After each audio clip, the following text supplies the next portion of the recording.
આપ જોઈ રહ્યા છો સ્પાર્ક ટુડે ન્યૂઝ। વેરાવળ સહિત આજુબાજુના ગ્રામ્ય વિસ્તારોમાં ધોધમાર વરસાદ વરસ્યો છે। 1 કલાકમાં 2.5 ઇંચ જેટલો વરસાદ ખાબક્યો છે। વીજળીના કડાકા ભડાકા સાથે છેલ્લા 1 કલાકથી ધોધમાર વરસાદ વરસી રહ્યો છે। વેરાવળની મુખ્ય બજારોમાં પાણી ભરાયા છે। શિવ મંદિરમાં પણ ગટરના પાણી ઘૂસ્યા છે।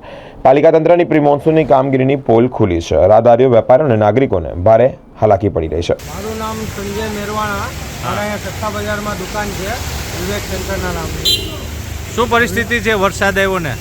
વરસાદ આવ્યો, આ 1 કલાકમાં એટલો વરસાદ પડે છે અને પાણી દુકાનમાં ગળી જાય છે। તો હજી 4-5 કલાક સુધી જો પાણી વરસાદ આવો રહી તો હાલત શું થાય તો તમે વિચારી શકો છો।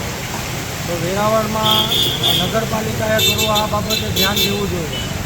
પાલિકા તંત્ર તો એમ કહે છે કે લાખો રૂપિયાની પ્રી મોન્સૂનની કામગીરી કરીએ, ગટર સાફ કરીએ, તો શું કામ પાણી ભરાય?